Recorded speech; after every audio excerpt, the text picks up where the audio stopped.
So what's up there mga baby, Rusty Baby here and welcome back to my channel.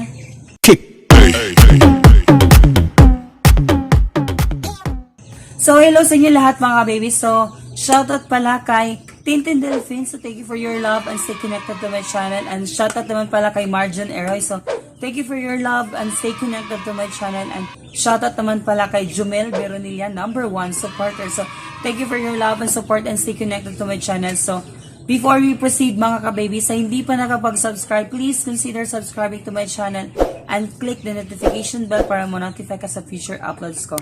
So sa ngayon mga ka-baby, pag-uusapan natin ngayon is, maraming nagtatanong sa akin kung paano ba mag-download ng music or sound effects na gagamitin sa aking YouTube channel or sa YouTube channel mo. So first, ang gagawin natin is, bibigyan ko kayo ng easy steps kung paano ba mag-download ng sound effects or music na gagamitin natin sa ating YouTube channel. So ang gagawin lang natin is, i-click natin yung, pupunta tayo sa ating YouTube, or i-click natin yung YouTube apps natin. And then, after maklik natin yung YouTube apps, magsa-search tayo ng effects na gagamitin natin. Example is suspense sound effects.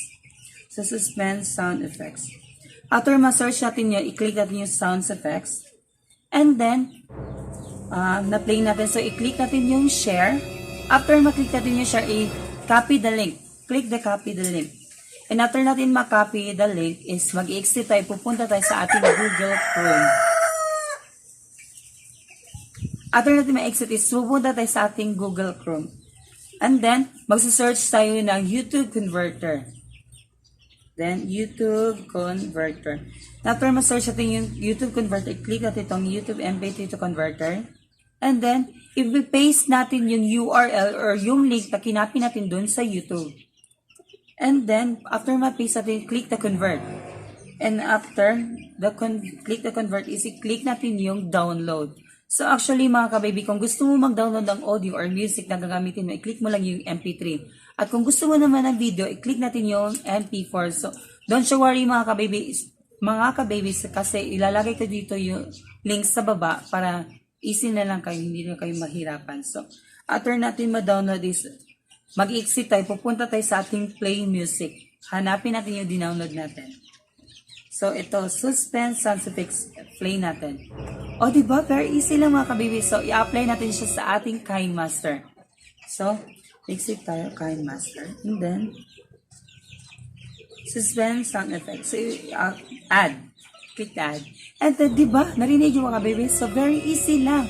So, paano ba kung gusto pa natin mag-convert ng iba pang effects? So, very easy lang. So, same process lang pa rin mga ka-baby. So, mag-click natin to YouTube. And then, mag-search tayo ng effects na, example, dun-dun-dun sound effects. Dun-dun-dun sound effects. And then, click the dun-dun-dun sound effects. So, same process lang pa rin mga ka-baby. Click the share. After the share is click the link. Copy the link. And after natin mag-copy the link is mag-exit tayo. Pupunta tayo sa ating Google Chrome. Then, paano ba mag-convert? So, i-click natin yung convert next and then ipipaste natin yung URL or yung link na kinapin natin sa YouTube. Then, convert. And then, download. And after natin ma-download is, may exit tayo, pupunta tayo sa ating play music. Hanapin natin yung dinownload natin. Ito. Dun sound effects. O, diba? Very easy na. So, i-apply na naman natin siya sa ating KineMaster. So, apply KineMaster. Play natin. Oh, diba? Narinig yung mga baby. So, very easy lang. Ganyan lang walang kahirap-hirap lang, no hassle para mag-download. Yun mga ka-baby. So, I hope na nakatulong ko sa inyo kung paano ba mag-download at sana nakabigay ko sa inyo ng tips. So, if you like this video, don't forget to click thumbs up below and click the notification bell and don't forget to subscribe to my channel. So, if you have any video suggestion, huwag kami mag-comment down below. Kung magpapa-shoutout ka, just leave a comment down below and thank you for watching. See you in my next vlog. Bye!